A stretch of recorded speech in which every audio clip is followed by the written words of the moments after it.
신성교회 여러분 평안하셨습니까? 오늘은 성령 강림절에 맞추어 말씀을 함께 나누고자 합니다. 오늘 나눌 말씀은 사도행전 2장 1절에서 4절 말씀입니다.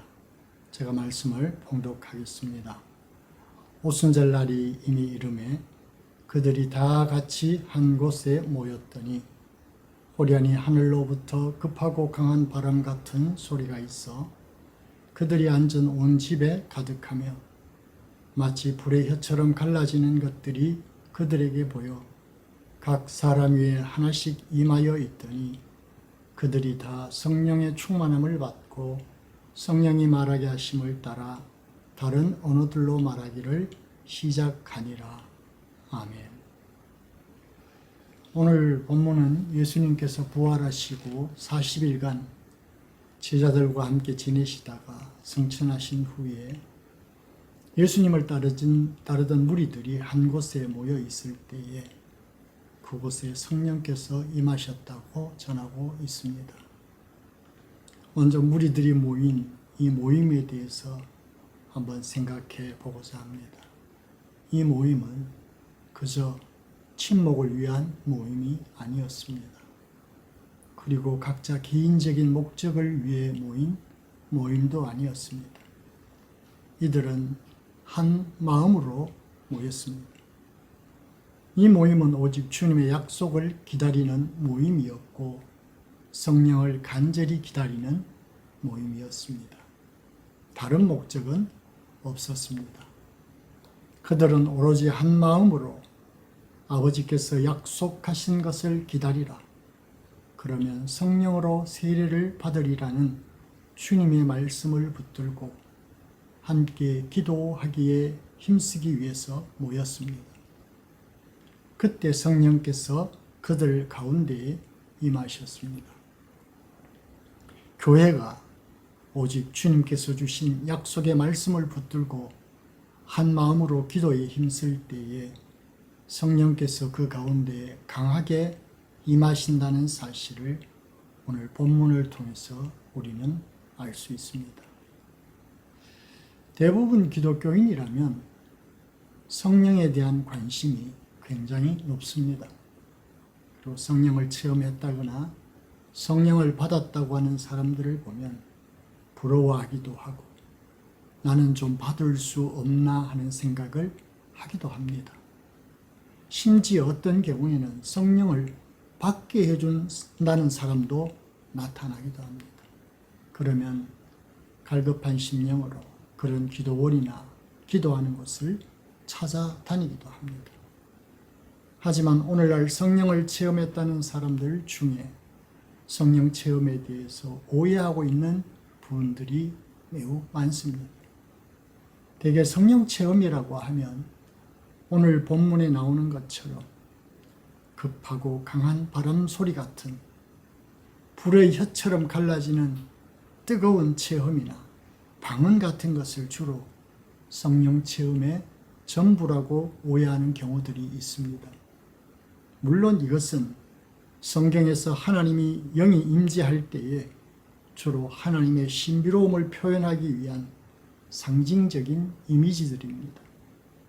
하지만 이것만으로 성령 체험의 전부라고 생각한다면 성령 체험에 대해서 크게 오해하고 있는 것입니다. 왜냐하면 오순절날 초대교회 교인들이 경험했던 성령의 체험은 단순히 바람소리가 들리고 혀처럼 생긴 불이 그들에게 임하고 방언을 말하는 것으로 끝난 것이 아니기 때문입니다.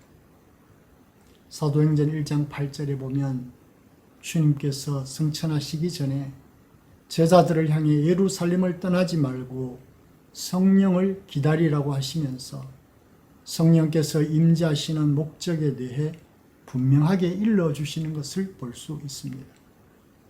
오직 성령이 너희에게 임하시면 너희가 권능을 받고 예루살렘과 온 유대와 사마리아와 땅끝까지 이르러 내 증인이 되리라.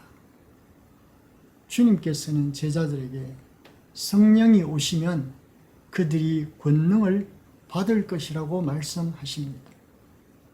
여기서 권능은 디나미스라고 하는데 강력한 힘이나 능력을 말합니다. 그런데 이 힘이나 능력이 우리가 일반적으로 기대하는 그런 힘이나 능력과는 많이 다른 의미를 가지고 있습니다. 이어지는 말씀을 보면 주님이 말씀하신 권능은 예루살렘과 온 유대와 사마리아와 땅끝까지 이르러 주님의 증인이 되는 것과 관계된 것임을 알 수가 있습니다. 즉 성령께서 오셔서 우리에게 주시는 권능, 우리가 받아야 할 권능은 우리가 평소에 생각하고 바라던 권능과는 다르다는 것을 알 수 있는 대목입니다. 혹시 실망하셨을지도 모르겠습니다. 그러나 주님의 증인으로 살아가는 것, 이것이 성령께서 우리에게 주시는 강력한 힘이요 능력이라는 것입니다.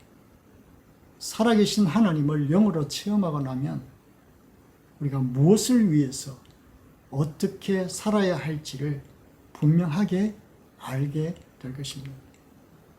성령님을 체험하고 난 후 제자들이 주님의 증인으로서의 삶을 얼마나 담대하게 살았는지를 보면 놀랍습니다. 얼마 전까지만 해도 십자가를 피해 도망가고 자신들이 모인 방의 문을 걸어 잠그고 숨어 지내던 제자들이었습니다. 그랬던 그들이 길거리로 뛰쳐나가 유대인들과 예루살렘 사람들을 향해서 담대하게 주님의 복음을 증언할 수 있게 된 것은 바로 성령께서 주시는 권능이 그들에게 있었기에 가능한 일이었습니다. 사도행전 2장 37절 말씀에 보면 베드로가 전하는 십자가의 복음을 듣고 사람들의 마음이 찔려 회개하고 세례를 받았다는 내용이 있습니다. 여기서 마음이 찔렸다는 말은 말이 달릴 때 말굽에 의해서 딱딱한 땅이 움푹 패이는 것을 뜻하는 의미가 들어 있습니다. 사도들이 전하는 복음이 그것을 듣는 사람들로 하여금 말굽에 의해서 딱딱한 땅이 움푹 패이는 것처럼 그들의 마음에 강력한 충격을 주었다는 것을 말해 줍니다. 그리고 그것이 회개로 나타났던 것을 볼 수 있습니다. 이것이 바로 성령 체험을 통해서 주님의 증인으로 살아가는 사람들에게 나타나는 참된 능력이며 하나님의 역사입니다. 사랑하는 여러분, 성령님을 더욱 사모하고 성령님이 주시는 권능을 받아 주님의 참된 증인으로서의 삶을 살아가는 귀하고 복된 성도들이 되시기를 바라겠습니다. 감사합니다.